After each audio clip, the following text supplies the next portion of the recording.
সম্মানিত হাজিরিন, উপস্থিত মুসল্লিয়ান কিরাম, বাসাবাড়িতে অবস্থানরত আমার শ্রদ্ধা সম্মানিত মা ও বোনেরা, আসসালামু আলাইকুম ওয়া রাহমাতুল্লাহি ওয়া বারাকাতুহু। মহান রব্বুল ইজ্জতের দরবারে লাখ কোটি শুকরিয়া যে মহান রব্বুল আলামিন আমাদেরকে একটি পবিত্রতম মাস শাবান মাসের পবিত্রতম একটি দিন, এই জুমার দিনে আল্লাহ রাব্বুল আলামিন আমাদেরকে তার পবিত্রতম ঘর মসজিদের মধ্যে আসার এবং তার কালাম থেকে কিছু কথাবার্তা বলার এবং শোনার তৌফিক দান করেছেন। এজন্য আমরা সকলে শুকরিয়া আদায় করি, আলহামদুলিল্লাহ। সম্মানিত হাজিরিন, শাবান মাস আল্লাহ তাআলার পক্ষ হতে উম্মত মুহাম্মাদের উপর একটা অনুগ্রহের মাস, একটা অত্যন্ত গুরুত্বপূর্ণ নিয়ামতের মাস, ফজিলতপূর্ণ একটা মাস। এবং এই মাস আমাদেরকে এমন একটা মাসের দিকে নিয়ে যাচ্ছে যে মাসটা আল্লাহ রাব্বুল আলামিন উম্মত মুহাম্মাদের উপর ধারাবাহিক একটা মাস ইসলামের 5টি স্তম্ভের গুরুত্বপূর্ণ একটা স্তম্ভ সিয়াম রেখেছে। এই সিয়ামের মাস, রমজানের মাস, রোজার মাস আমাদের কাছে অতি নিকটই। কিছুদিন পরই আমাদের নিকট এসে আগমন করবে রহমত, মাগফিরাত এবং নাজাতের মাস রমজান মাস। এই রমজান মাস এমন একটা মাস যে মাসের মধ্যে আল্লাহ রাব্বুল আলামিন সমস্ত উম্মতকে ব্যাপক হারে মাফ করে দেন, সমস্ত উম্মতকে ব্যাপক হারে মাফ করে দেন। তবে এই ব্যাপক হারে মাফের অন্তর্ভুক্ত হতে গেলে বান্দারও কিছু কার্যাবলী আছে, বান্দারও কিছু দায় দায়িত্ব আছে, কিছু আবশ্যকীয় বিষয় আছে। এই আম মাফ বা ব্যাপক মাফ পাওয়ার ক্ষেত্রে আমাদের কিছু দায়িত্ব এবং কর্তব্য এবং রমজান আসার আগে আগে রমজানের প্রিপারেশন, রমজানের প্রস্তুতিমূলক কিছু কার্যাবলী নিয়ে আজকে আমাদের খুতবার আলোচ্য বিষয়। সম্মানিত হাজিরিন, মহান আল্লাহ রাব্বুল আলামিন সূরা বাকারার 183 নম্বর আয়াতের মধ্যে আল্লাহ রাব্বুল আলামিন ইরশাদ করেন, ইয়া আইয়ুহাল্লাযীনা আমানু, হে ঈমানদারগণ, হে মুমিনগণ, কুতিবা আলাইকুমুস সিয়াম, তোমাদের উপরে রমজানকে ফরজ করা হয়েছে। কুতিবা আই ফরিদা, ফরিদা আলাইকুমুস সিয়াম, তোমাদের উপরে রমজানকে কি করা হয়েছে? ফরজ করা হয়েছে। এই রমজান যে তোমাদের উপরে ফরজ করা হয়েছে, এটা শুধু তোমাদের উপরেই ফরজ নয়, বরং আগেকার উম্মতদের উপরেও কি ছিল? রোজা ফরজ ছিল। হয়তো রোজার পরিমাণ ভিন্ন ছিল। কোন নবীর উম্মতে ছিল 3টা রোজা সারা বছরে, কারো ছিল 1টা, আর উম্মতে মুহাম্মাদী 1 মাস। 1 মাস ব্যাপী উম্মতে মুহাম্মাদীর উপর আল্লাহ রাব্বুল আলামিন রোজাকে ফরজ করে দিয়েছেন। তো আল্লাহ পাক বলতেছেন, কুতিবা আলাইকুমুস সিয়াম, তোমাদের উপর রমজানকে ফরজ করা হয়েছে, কামা কুতিবা আলাল্লাযীনা মিন ক্বাবলিকুম, যেরকম ভাবে তোমাদের পূর্ববর্তীদের উপরেও রোজা ফরজ করা হয়েছে। তাহলে এই আয়াত দ্বারা আমরা বুঝতে পারি কি, যে রমজান শুধুমাত্র আমাদের উপরই আবশ্যক নয়, বরং আগেকার যত উম্মত অতিবাহিত হয়ে গেছে তাদের উপরে রোজা ফরজ ছিল। এখন এই রোজাটা আল্লাহ রাব্বুল আলামিন কেন দিলেন? বান্দাকে রোজা কেন দিলেন? এই রমজান দেওয়ার কারণটা কি? আল্লাহ পাক নিজেই বর্ণনা করতেছেন, লাআল্লাকুম তাত্তাকুন, যাতে তোমরা কি হতে পারো? মুত্তাকি হতে পারো। তোমাদের মধ্যে আল্লাহ ভীতি সিফাত, আল্লাহ ভীতি গুণ অর্জন হয়, তোমরা মাবুদকে ভয় করতে পারো। এই কারণে আমি কি করেছি? রমজানকে তোমাদের উপরে ফরজ করে দিয়েছে। এই রমজান মাসটাকে আমাদের উপর আবশ্যক করা হয়েছে যেন এই রমজান মাসের মাধ্যমে আমরা আল্লাহ তাআলার নৈকট্য হাসিল করতে পারি, আল্লাহ তাআলার বৈভীতি হৃদয়ের মধ্যে সঞ্চার করতে পারি।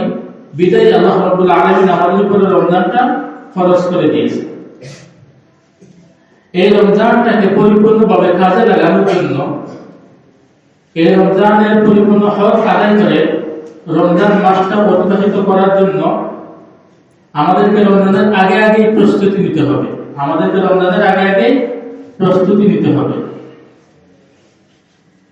দেখেন, গুরুত্বপূর্ণ কোনো কাজ যদি করতে হয় তাহলে এই কাজটা করার আগে আমাকে আপনাকে ওই কাজের প্রস্তুতি নিতে হবে। আমরা সবাই জানি এটা, যে কোনো কাজের পরিপূর্ণ প্রস্তুতি ওই কাজ ওদের সমাধান হওয়ার মতোই।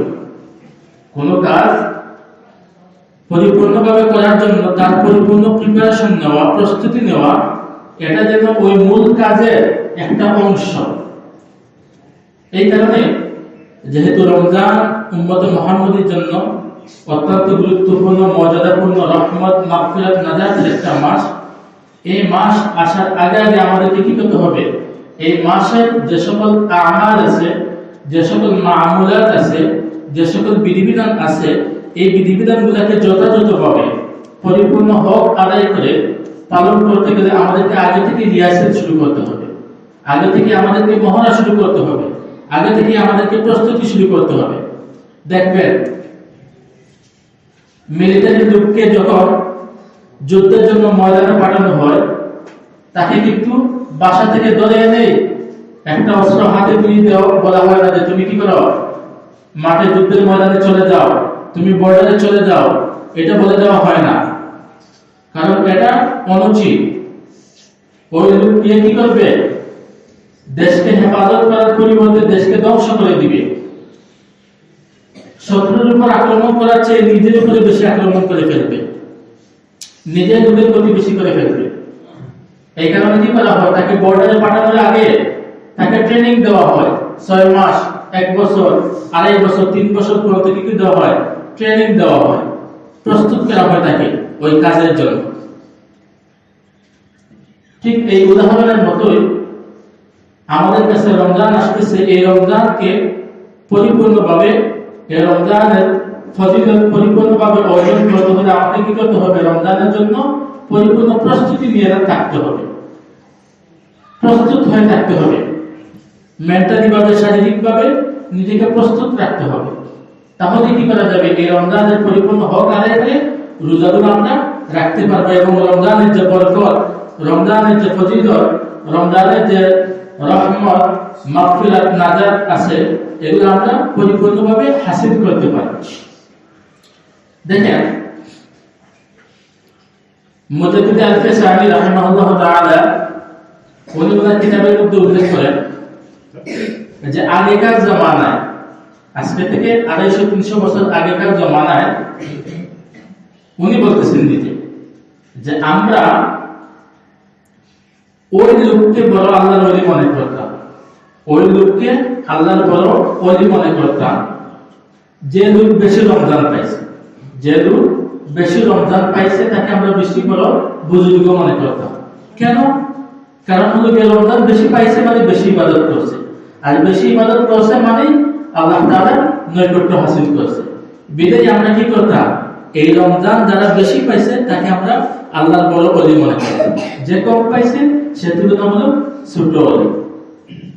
তাহলে বোঝা যাচ্ছে কি যে রমজান এমন একটা মাস, যে মাসটা পরিপূর্ণ ইবাদতের মাস, এবং ওই মাসের মাধ্যমে বান্দা কি করতে পারে? আল্লাহ পাকের সবচেয়ে নিকট লাভ করতে পারে।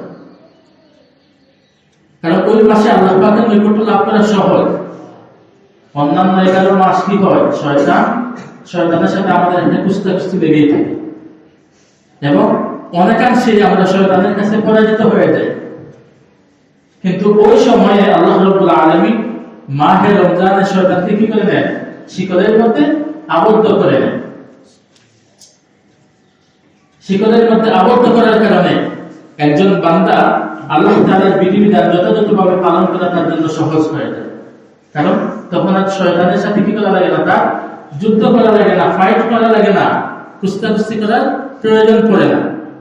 কিন্তু এরপরেও আমরা অনেকেই অনেক সময় লক্ষ্য করলে এই জিনিসটা দেখি যে শয়তান তো থাকে না, শয়তান শিকলের মধ্যে আবদ্ধ থাকে, এরপরেও আমাদের দ্বারা খারাপ কাজ হয়ে যায়, আমাদের দ্বারা গুনাহের কাজ হয়ে যায়। শয়তান শিকলের মধ্যে আবদ্ধ, এরপরেও আমি কি আছি, হারামের মধ্যে লিপ্ত আছি। শয়তান শিকলের মধ্যে আবদ্ধ, এরপরে আমি রমজানে রোজা রাখতে পারি না। শয়তান ঠিকই জেলের মধ্যে বন্দী, কিন্তু এরপরে আমি কি করতে পারি না, 5 ওয়াক্তের নামাজ মসজিদে এসে আদায় করতে পারি না। শয়তান শিকলের মধ্যে বন্দী, এরপরে আমি তারাবিহের নামাজ আদায় করতে পারি না।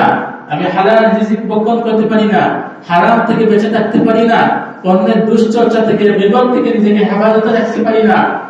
মিথ্যার উপর আমি চলে যে আমার হারাম, এটা আমি বুঝতে পারি না। আমি হকের উপরে চলতে পারি না, হক কথা বলতে পারি না, হক কাজ করতে পারি না। আমর বিল মারুফ নহি আনিল মুনকার, সৎ কাজের আদেশ, অসৎ কাজ থেকে নিষেধ, এটা আমি পারি না। চোখের হেফাজত করতে পারি না, জবানের হেফাজত করতে পারি না। কেন পারি না? শয়তান তো ওই সময় বন্ধ থাকে, শিকলের মধ্যে আবদ্ধ থাকে।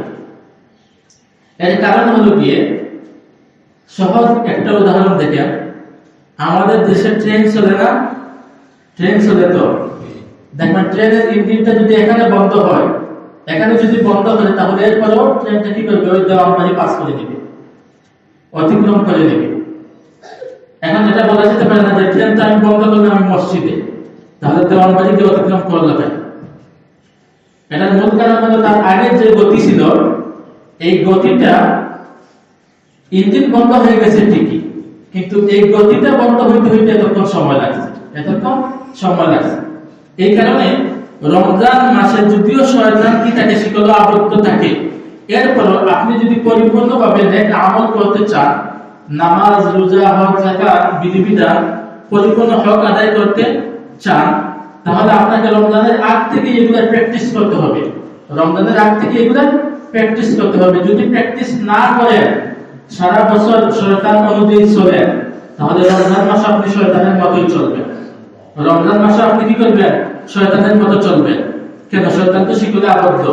চলবেন এই কারণে, কারণ যে সারা বছর চালাইছে আপনারে, সারা বছর যে শয়তান চালাইছে, এই চালানোর স্পিডে রমজান মাসে অটোমেটিক চলে যায়। তখন শয়তান না থাকলে কি হইবে, আপনাদের শয়তানের কাজ চলবে।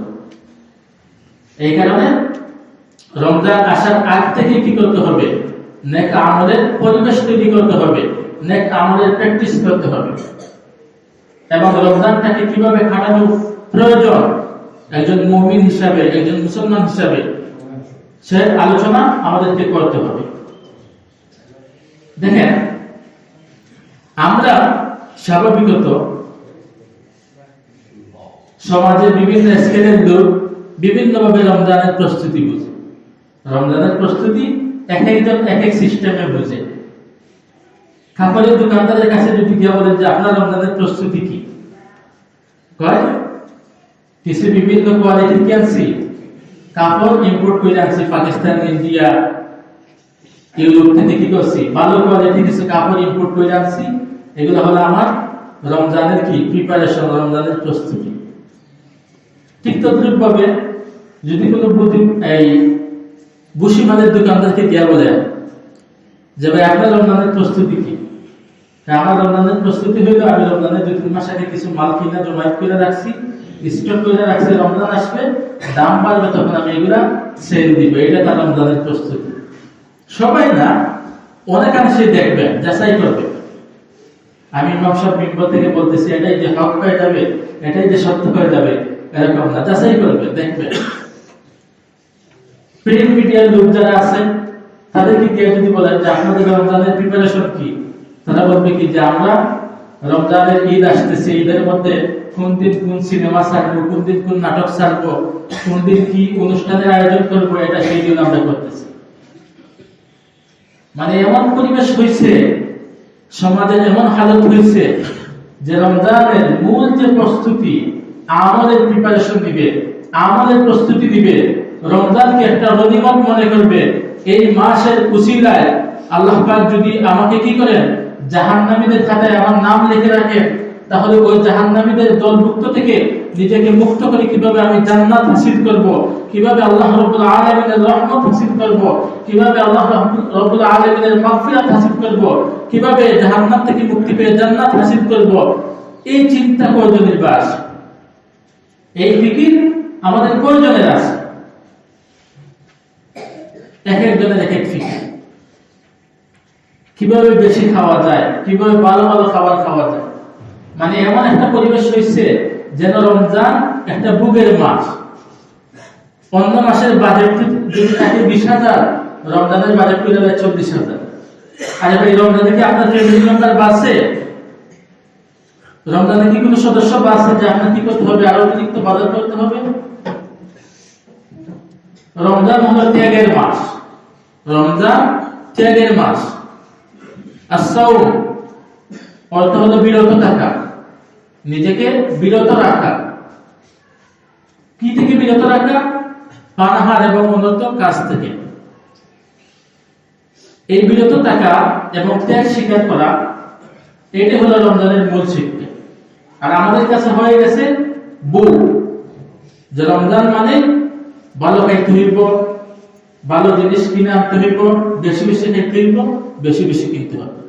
যার কারণে রমজান আসলে এমন একটা ক্রাইসিস সৃষ্টি হয় যে 10 টাকার পণ্য 15 টাকা হয়ে যায়। কারণ আমাদের সমাজটা রমজানটাকে বুকের প্রস্তুতি হিসাবে নিয়ে, রমজান আসার আগে বুকের প্রস্তুতি নেয়। অথচ উচিত ছিল কি, রমজান আসার আগে আগে একজন মুমিন হিসাবে, একজন মুসলমান হিসাবে ত্যাগের প্রস্তুতি নেওয়া। যতটুকু আমার প্রয়োজন আছে ততটুকু খাবো, খেয়ে আল্লাহ রাব্বুল আলামিনের শুকরিয়া আদায় করব। এবং অনাহারী যারা আছে, যারা নিঃস্ব আছে, যারা দুর্বল আছে, গরিব আছে, তাদেরকে সাহায্য সহযোগিতা করা, মুসাফিরদেরকে সাহায্য সহযোগিতা করা, রমজানের রোজাদারদেরকে ইফতার করানো, এগুলা চিন্তা ফিকির করা। কিভাবে আমি 2 রাকাত নামাজ, নফল নামাজ বেশি পড়তে পারি, কিভাবে আমি 10 টাকা মসজিদের মধ্যে দান সদকা করতে পারি, কিভাবে আমি একজন গরিব অসহায় লোককে সহযোগিতা করতে পারি, এই চিন্তা ফিকির থাকা দরকার ছিল। যুক্তি অনুসারে বুক থেকে ত্যাগের মধ্যে নিয়ে দিয়ে নিজের কিছু সঞ্চিত সম্পদটা রেখে দেওয়া উচিত ছিল, যে আমি রমজানে এই টাকাটা সদকা করব। কারণ রমজানে 1 টাকা সদকায় 70 টাকা সওয়াব পাওয়া যায়। এইভাবে প্রস্তুতি নেওয়া দরকার ছিল, কিন্তু আমরা প্রস্তুতি নেই, এর বিপরীত ভাবে। আল্লাহ রাব্বুল আলামিন আমাদেরকে হেফাজত করুন। দেখেন, রমজানের আগে আগে রমজানের ভালো প্রস্তুতি নেওয়ার অন্যতম আরেকটা কারণ হলো গিয়ে, আল্লাহ রাসূল সাল্লাল্লাহু আলাইহি ওয়াসাল্লাম একদিন মসজিদে নববীর মধ্যে, কথাগুলো খেয়াল করে শুনবেন, মসজিদে নববীর মধ্যে, মসজিদে নববী এমন একটা জায়গা যে জায়গায় গিয়ে বান্দা কি করে আল্লাহ রাব্বুল আলামিনের কাছে দোয়া করলে দোয়া কবুল হবে। বান্দা গিয়ে দোয়া করলে কি হবে? দোয়া কবুল হবে। কিন্তু এখন দেখে দোয়াটা কে করতেছে? দোয়া কে করতেছে শুধু একটু খেয়াল করি।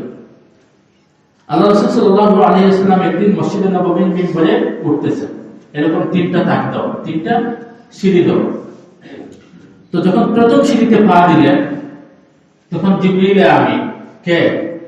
জিবরিল আমিন, যিনি আল্লাহ রাসূল সাল্লাল্লাহু আলাইহি ওয়াসাল্লামের কাছে ওহী নিয়ে আসতেন।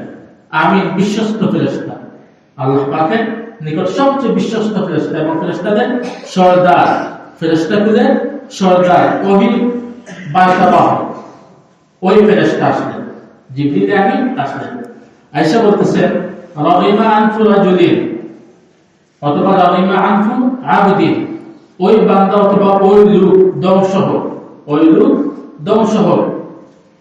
কোন লোক? দাখালা আলাইহি রমাদানা, যে রমজান মাস পাইল। দাখালা আলাইহি রমাদানা, যে রমজান মাস পাইল। ওয়ালা ইউগফার লাহু, এবং সে নিজের গুনাহটাকে মাফ করিয়ে নিতে পারল না। সে নিজের গুনাহটাকে মাফ করিয়ে নিতে পারল না। দোটাকে বলতেছেন জিবরিল আলাইহিস সালাতু ওয়াস সালাম, এই দোয়াটা করতেছে যে ব্যক্তি রমজান মাস পাইলেও নিজের গুনাহ খাতা মাফ করাইতে পারলো না, গুনাহগারদের তালিকা থেকে নিজের নামটা মুছাইতে পারলো না, জাহান্নামের তালিকাবদ্ধ থেকে নিজেকে জান্নাতি বানাইতে পারলো না, ওই লোক ধ্বংস হবে।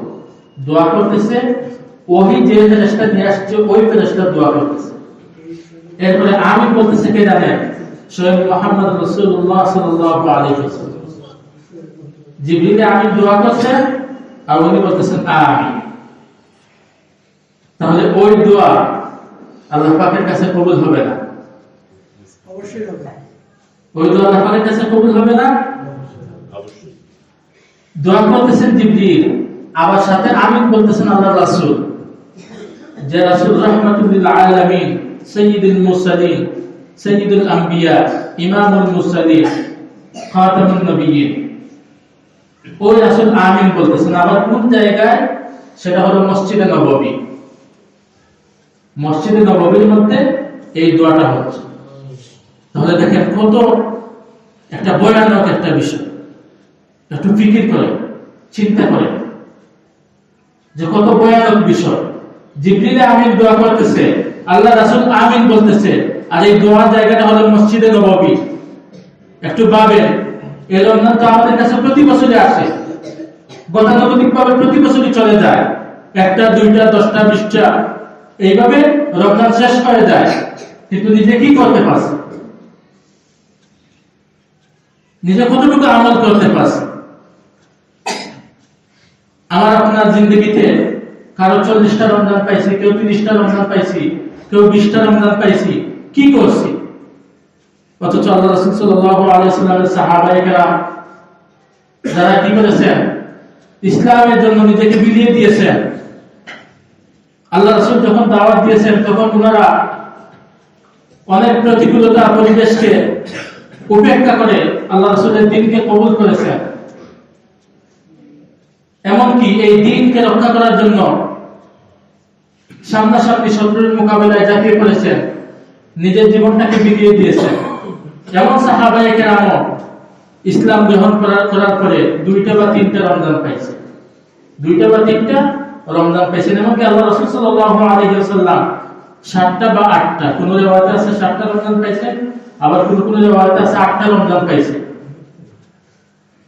এই সাহাবায়ে কেরাম 3টা 4টা 5টা রমজান পাইও যে কামাইটা করে গেছে, আমি আপনি 40টা 50টা রমজান পাইও সেই কামাইটা করতে পারি না। কেন? এটা নিজে নিজে ভাবা দরকার, নিজের উপর নিজের আত্মসমালোচনা করা দরকার যে ওনারা তো রমজান পাইছে, আমরাও তো রমজান পাই, আমাদের কাছ থেকে তো রমজান চলে যায়, প্রতিটা রমজান চলে যায়, কিভাবে যায় আর আমি বা কি করি? এই কারণে এই যে রমজানটা আসতেছে, আল্লাহ পাকের কাছে দোয়া করেন এবং এই রমজানের পরিপূর্ণ প্রস্তুতি নেন মানসিকভাবে, যে এই রমজানটা যেন আমার বিগত যত রমজান গেছে গেছে মাজা যা গেছে তো গেছে, কিন্তু এই রমজানটা যেন আমার একটা উল্লেখযোগ্য রমজান হয়। এই রমজানে যেন আমি আল্লাহ রাব্বুল আলামিনের নৈকট্য হাসিল করতে পারি। এই রমজানে যেন আমি আল্লাহ রাব্বুল আলামিনের কাছ থেকে আমার নিজের গুনাহের বোঝাটা নামিয়ে ফেলতে পারি। এই রমজানের মাধ্যমে যেন আমি জাহান্নামের তালিকা থেকে আমার নামটাকে মুছদ করে জান্নাতীদের তালিকায় আমি তুলতে পারি। এই প্রিপারেশনটা মানসিকভাবে নেওয়ার চেষ্টা করবে এবং বেশি বেশি করে এই রমজান আসার আগে আগে তওবা ইস্তিগফার করবে। তওবা ইস্তিগফার করবে। কেন তওবা ইস্তিগফার করবেন? কারণ যদি আমার আপনার অবশ্যই তো পূর্ববর্তী গুনাহ খাতা আছে, আর গুনাহ খাতা থাকা অবস্থায় বান্দার দ্বারা নেক আমল করা, ভালো কাজ করা অনেক কঠিন হয়ে যায়। নিজের আমলনামায় গুনাহ আছে, আমার আপনার আমলনামায় গুনাহ আছে, এমন অবস্থায় আমার জন্য ভালো কাজ করা অনেক কঠিন হয়ে যায়, অনেক কঠিন হয়ে যায়। তো এই ভালো কাজ করাগুলা, নামাজ, রোজা, কোরআন তিলাওয়াত, এগুলা সহজ হওয়ার জন্য নিজেকে কি করতে হবে? আগে তাওবা করে নিজেকে পরিচ্ছন্ন করে নিতে হবে, নিজেকে গুনাহ মুক্ত করে ফেলতে হবে তাওবার মাধ্যমে।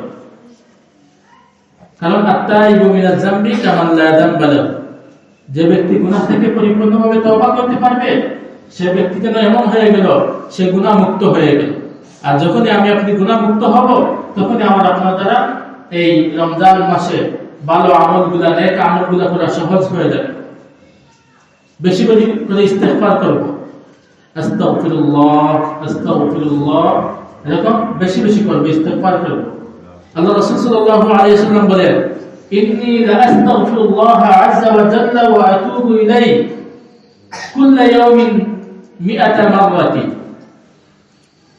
আমরা সবাই জানি কি আল্লাহ রাসূল মাসুম, রাসূল সাল্লাল্লাহু আলাইহি ওয়াসাল্লাম মাসুম, যার দ্বারা কোনো গুনাহ সংঘটিত হয় নাই এবং হওয়ার সম্ভাবনাও ছিল না। কারণ আল্লাহ রাসূল সাল্লাল্লাহু আলাইহি ওয়াসাল্লামকে স্বয়ং আল্লাহ পাক নিরাপত্তা দিয়েছেন, তার দ্বারা গুনাহ হওয়ার কোনো সম্ভাবনাই নাই। যদি কোনো ব্যক্তি এটা সন্দেহ করে যে আল্লাহ রাসূল কোনো গুনাহ করেছেন, তাহলে ওই ব্যক্তি কাফের হয়ে যাবে। তো ওই রাসূল সাল্লাল্লাহু আলাইহি ওয়াসাল্লাম নিজে বলতেছেন, ইন্নী লা আস্তাগফিরুল্লাহ আযজা ওয়া জাল, আমি আল্লাহ পাকের কাছে ইস্তেগফার করি ওয়া আতুবু ইলাইহি, এবং তার কাছে তাওবা করি। কতটুকু? কুল্লা ইয়াউমিন, প্রত্যেক দিন কি পরিমাণ? মিআতা মাররাতি, 100 বার। যে রাসূলের আমলনামায় কোনো গুনাহ নাই, কোনো গুনাহ থাকারও সম্ভাবনা নাই, ওই রাসূল কি করতেন? দিনে প্রত্যেক দিন 100 বার ইস্তেগফার করতেন। আর আমাদের আমলনামা তৈ করতেছে, গুনাহের পাহাড় সাগরের পানির মতো তৈ করতেছে। এমন গুনাহ থাকা অবস্থায় আমাদের দ্বারা কি হয় না? নেক আমলগুলো করা সহজ হয় না। দেখবেন নামাজের জন্য ইমাম সাহেব, মুয়াজ্জিন সাহেব বলতেছে হাইয়া আলাস সালাহ, সে কি করতেছে? কোনো কাজ নাই, বেকার বসে আছে বাসায়, এরপর ওইখানে বসেই থাকবে, ওইখানে বসেই সময় কাটে। এই জিনিসটা চিন্তা করে না যে এই যে আযানটা হয়েছে, জামাত সংগঠিত হওয়ার আগে হয়তো আমার দমটা চলে যেতে পারে, আমার মৃত্যুর ডাক চলে আসতে পারে। এই জিনিসটা একটুও পাবে না। এই রাস্তার মধ্যে বসে আড্ডাবাজি করবে, গল্প করতেছে। কি গল্প? দুজন মিল্লাত তৃতীয় আরেকজনের দুশ্চর্চা করতেছে। এই জিনিসটা একটু চিন্তা করে না, একটু ভাবে না যে আযানটা হইতেছে, মসজিদের মধ্যে নামাজের আযান হইতেছে, এমন তো হতে পারে 10 মিনিট পরে আমার মৃত্যু সংবাদ মসজিদের মধ্যে আযান হবে। আমাদের বিবেক কখন জাগ্রত বোধ হবে? আমরা কখন আল্লাহমুখী হব? কখন আমাদের মধ্যে এই ভয়টা সৃষ্টি হবে যে আমার 1 সেকেন্ডের ভরসা নাই, যে কোনো মুহূর্তে আমি চলে যেতে পারি? এই জিনিসটা কখন আমাদের বুদ্ধির মধ্যে আসবে, আমাদের বুঝের মধ্যে আসবে? দুনিয়া সবকিছু আমরা ঠিক খুব ভালো বুঝি, সবকিছু বুঝি, শুধু মূল জিনিসটা বুঝি না। আল্লাহ রাব্বুল আলামিন আমাকে যে উদ্দেশ্যে পাঠাইছে, যে জন্য পাঠাইছে, কেন পাঠাইছে? আমি আপনি হলো একটা বিকৃত সম্পদ। ইন্নাল্লাহা আশতারা মিনাল মুমিনিনা আনফুসাহুম ওয়া আমওয়ালাহুম বিল জান্নাহ। আমি আপনি হলাম একটা বিকৃত সম্পদ। বিকৃত সম্পদের কোনো অধিকার থাকে না, বিকৃত সম্পদের কোনো অধিকার থাকে না। তার মালিক যে থাকে তার আন্ডারে তার কাজ করতে হবে। আমি আপনি আল্লাহ পাকের কাছে বিকৃত সম্পদ, জান্নাতের বিনিময়ে আমরা বিক্রি হয়ে গেছি। আমরা যদি জান্নাত পেতে চাই, তাহলে সবকিছুকে কি দিতে হবে? আল্লাহর জন্য বিলিয়ে দিতে হবে, আল্লাহর জন্য সবকিছুকে অর্পণ করে দিতে হবে। তখনই আমার আপনার আল্লাহ রাব্বুল আলামিন যে উদ্দেশ্যে পাঠাইছে, এই উদ্দেশ্যটা হাসিল হবে।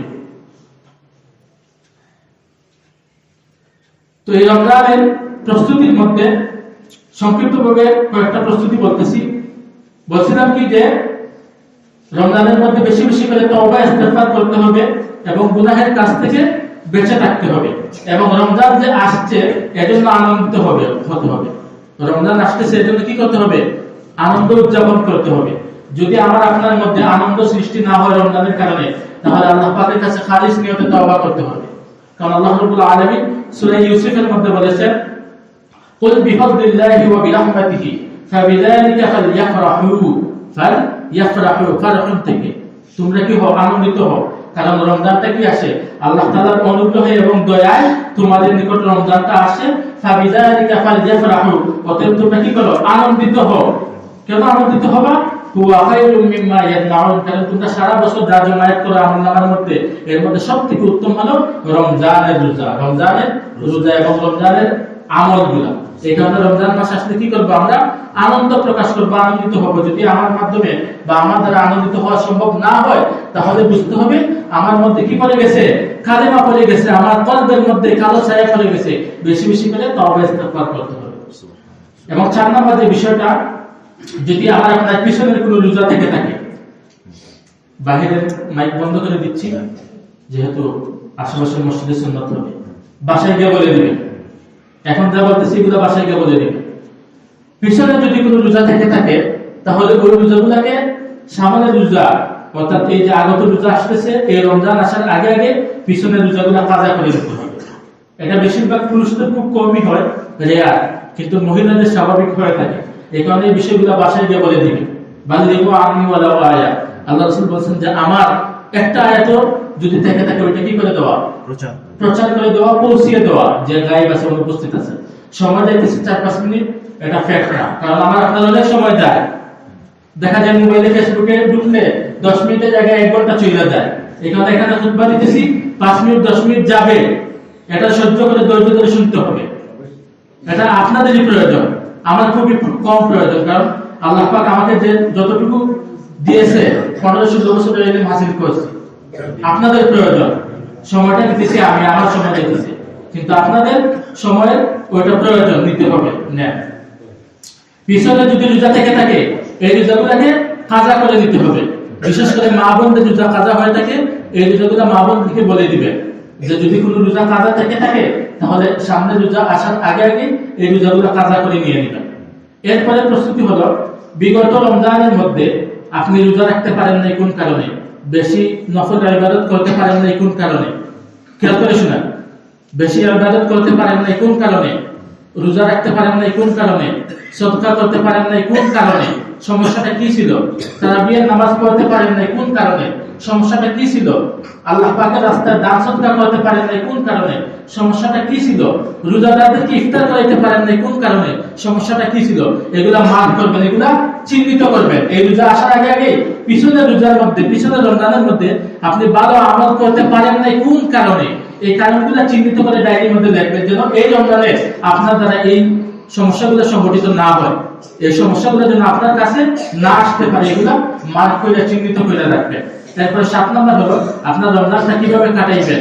এই কাটানোর একটা একটা রুটিন এঁকে নেবেন, যে আমার রমজানটা আমি সকাল ফজর এরকম কাটাইবো, জোহর এরকম কাটাইবো, এবং আসর এরকম কাটাইবো, জোহর থেকে আসর পর্যন্ত সময়টুকু এই কাজে ব্যয় করবো। এইভাবে রুটিন করে দিবেন। আমি অমুক সময় কোরআন তিলাওয়াত করবো, অমুক সময় তাসবিহ তাহলিল পাঠ করবো, তাসবিহ পাঠ করলে কোন কোন তাসবিহ পাঠ করবো, এগুলা জেনে নিবেন এবং এগুলা কি করে নিবেন, নির্দিষ্ট করে নিবেন যে আমি রমজানে এই জিনিসটা করবো। কারণ বিষয়টা খেয়াল করে এমনও হতে পারে এই রমজানটা আপনার জিন্দগির শেষ রমজান। 20 বছরের যুবক কি হয় না, ইন্তেকাল করে না, 18 বছরের যুবক ইন্তেকাল করে না, তাহলে আমার আপনার কি গ্যারান্টি আছে যে সামনে এই রমজানের পরে আরেকটা রমজান পাবো, এটা কি গ্যারান্টি আছে? আশেপাশে খেয়াল করে দেখেন, আমার বয়সী অনেক যুবক ইন্তেকাল করতেছে। মানুষ তো শুধুমাত্র বৃদ্ধ হইলেই মারা যায় এরকম না, অনেক সময় বাবার কাঁধেও কি হয়, সন্তানের লাশ উঠে। দেখবেন এই বিষয়গুলো খেয়াল করবেন। ইমাম সাহেব শুধু সবসময় কি করে না, খারাপ কিছু চায় না মানুষের। এই কথাগুলো বলতেছি, এগুলো গুরুত্বপূর্ণ কথা। রমজান এমন হতে পারে সামনের রমজানটা আমি আর পাবো না, আপনি পাবেন না, এরকম হতে পারে। বড় ভাইয়ের কাঁধে ছোট ভাইয়ের লাশ উঠে, বাবার কাঁধে সন্তানের লাশ উঠে। এই বিষয়গুলো ফিকির করবেন, চিন্তা করবেন। তাহলে আমরা কি করব, একটা রুটিন রেখে নিব যে আমরা কি কখন কোন কোন কাজগুলো করে নিব। এরপরে বিষয় যেটা আছে যে শাবানের শেষ দিকে, অর্থাৎ 29 তারিখ হোক বা 30 তারিখ হোক, রমজানের চাঁদ উদয় হয়েছে কিনা এটা আমরা দেখতে যাব। রমজানের চাঁদ উঠছে কিনা এটা দেখতে দেই, কারণ রমজানের চাঁদ দেখা সুন্নত, আল্লাহ রাসূলের সুন্নত। বর্তমানে হেলাল কমিটি বের হওয়ার কারণে এই সুন্নতটা রদ হয়ে যাচ্ছে। আগে দেখতাম কি মানুষ বের হইতো, আমিও যখন ছোট ছিলাম দেখতাম কি ছেলেপেলেরা এবং যুবকরা অনেক সময় কি হইতো, আসরের পরে এবং মাগরিবের আগে মাঠে যাইতো, গিয়া দেখতো যে রমজানের চাঁদ দেখা যায় কিনা। এই কাজটা করবেন, এই সুন্নতটাকে জিন্দা করবেন, কারণ এটা আল্লাহ রাসূলের সুন্নত। যখন 29 তারিখ হবে এবং 30 তারিখ, 29 তারিখ যদি দেখা না যায় তাহলে তো 30 তারিখ নিশ্চিত দেখা যাবে। আপনারা কি করবেন, দলবদ্ধভাবে হয়ে নিজের সন্তান ছেলে মেয়েদেরকে নিয়ে রাস্তায় বের হয়ে দেখবেন চাঁদটা দেখা যায় কিনা। যদি চাঁদ দেখা যায় তাহলে দোয়া করবেন, আল্লাহুম্মা আহিদাহু আলাইনা বিল আমনি ওয়াল ঈমান ওয়াস সালামাতি ওয়াল ইসলাম। এরপরে কি করবেন, এই রমজানটাকে যেন আমি পরিপূর্ণ হক আদায় করে পালন করতে পারি, সেজন্য আল্লাহ পাকের কাছে সবসময় দোয়া করবেন। তাওফিকের দোয়া। কারণ আল্লাহ পাক যদি তাওফিক না দেয় তাহলে আপনি যতই চেষ্টা করেন কোনো নেক আমল করতে পারবেন না। আর তৃতীয় একবারে সর্বশেষ 11 নম্বর হলো কি আপনি কি করবেন, রমজানের ফাজাইল এবং মাসাইল শিক্ষা গ্রহণ করবেন। কারণ যে সকল বিধিবিধান পালন করা ফরজ তার ইলম অর্জন করা ফরজ, আর রোজা যেহেতু ফরজ এই কারণে রোজার ইলম অর্জন করা ফরজ। এই রোজার ইলম অর্জন করবেন বিভিন্ন কিতাবাদের মাধ্যমে, আমাদের এখানে কিতাব আছে, এবং যদি আপনারা বলেন তাহলে আমি আলোচনারও ব্যবস্থা করব। রমজানের ফাজাইল মাসাইল, কোন কোন কারণে রোজা ভঙ্গ হয়, কোন কোন কারণে রোজা মাকরুহ হয়, এগুলো এখন নেটেও পাওয়া যায়, নেটেও অনলাইনেও পাওয়া যায়। অনলাইনে তো অনেক কিছু সার্চ দেন, এগুলা সার্চ দিয়ে শিখে দিবেন যে কোন কারণে রোজা ভঙ্গ হয়, কোন কারণে রোজা মাকরুহ হয়, কোন কারণে রোজার মধ্যে দুর্বলতা সৃষ্টি হয়, এবং কোন কোন মাধ্যমে রোজাটা বেশি শক্তিশালী হয়, কোন কোন আমলের মাধ্যমে আল্লাহ পাকের নৈকট্য লাভ করা যায়, এগুলা জেনে নিবেন। ওয়া মা তাওফীক ইল্লা বিল্লাহ ওয়া মা আলাইহি